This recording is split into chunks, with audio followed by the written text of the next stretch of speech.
Bonjour à tous. La paracha de cette semaine s'appelle Emor, qui veut dire parle aux enfants d'Israël. C'est aussi la semaine dans laquelle nous célébrons le deuxième Pessah, le jour du 14 Iyar.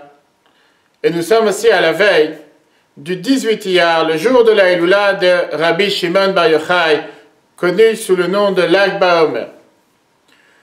Nous allons nous arrêter brièvement sur ces trois points, qui ont un point commun, en commençant par le premier mot de la paracha, Emor, parle. Le problème est que quand Dieu s'adresse à Moïse en lui disant « Parle au peuple juif », juste après, le verset nous dit « Et tu leur diras », comme s'il y aurait ici une répétition. Pourquoi utiliser deux fois le même verbe? Rashi, commentateur du Chumash, vient et nous dit que cette redondance, « Parle et tu leur diras », vient nous allusionner le fait que les adultes, les grands ont un devoir d'avertir les petits, de faire en sorte d'éduquer ceux qui sont plus jeunes et de s'assurer qu'ils avancent dans le bon chemin. Le mot que Rashi utilise, léazir, qui vient aussi du mot avertissement. C'est vrai que parfois, et surtout dans les générations précédentes, la manière d'éduquer était de punir, réprimander, parfois rabaisser, parfois parler durement, ce qui peut-être, dans certains cas et certaines conditions, est nécessaire. En 1982, le Rabbi Dubavitch donna une explication totalement différente, en nous disant que dans le mot léazir, il y a aussi le mot briller, traduction du mot Zohar qui veut dire briller.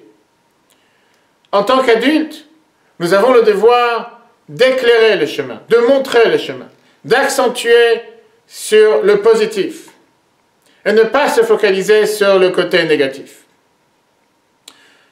Peut-être, à l'époque, c'était plus abordable de dire à un enfant « Qu'est-ce que tu es pas bien ? Qu'est-ce que tu as agi de telle et telle manière?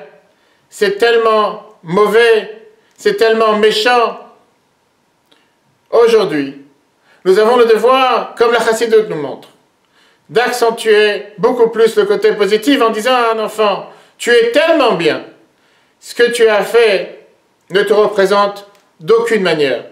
Ce n'est pas toi qui as pu faire une telle chose, puisque ce qui a été fait, la chose n'est pas bien, mais toi tu es 100% bien. » Accentuer sur le positif et ne pas se focaliser sur le négatif. Ça aussi, c'est l'explication du mot léazir qui veut dire éclairer. Éclairer le chemin, faire briller le côté positif chez un enfant, chez une autre personne. D'ailleurs, c'est aussi le livre du Zohar qu'a écrit Rabbi Shimon Bar Yochai. Nous allons fêter ce dimanche la Eloula de Rabbi Shimon Bar Yochai. L'auteur du Zohar, qui était celui qui a montré ce chemin, comment toujours regarder positif sur un autre juif, comme l'Agmara nous raconte, qu'il avait l'habitude de dire que tous les peuples juifs sont considérés comme des rois. D'ailleurs, c'est la raison pour laquelle le Zohar, c'est l'auteur de la Kabbale qui après était aussi l'auteur de la Chassidoute, de la mystique juive, car c'est la même lignée, la même manière de penser, le même objectif, toujours se focaliser sur le côté positif. Toujours se focaliser sur la lumière. Ne pas tant perdre son temps avec le point négatif, avec les côtés noirs, les côtés sombres. En accentuant la lumière, automatiquement l'obscurité disparaît. Et cela, bien sûr, est aussi connecté avec le Pessah Sheni. Que ce deuxième Pessah qui a été fait à la demande du peuple juif, qui n'ont pas pu faire le premier Pessah, la première fête de Pâques, puisqu'ils étaient impurs et ne pouvaient pas amener le sacrifice de l'agneau pascal.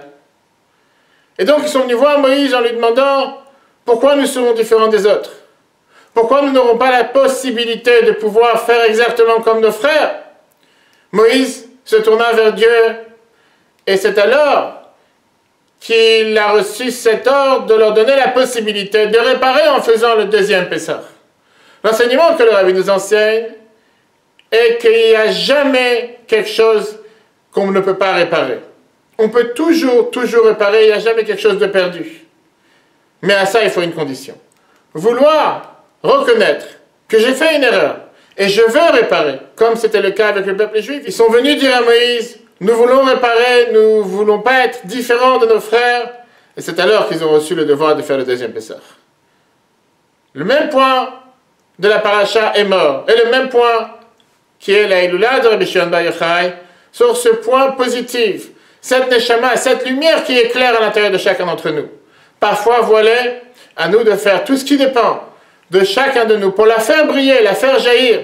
Et à ce moment-là, nous méritons de voir la lumière, d'être entourés de lumière et de faire jaillir la lumière sur tout notre entourage. Très bonne journée à tous et à la semaine prochaine.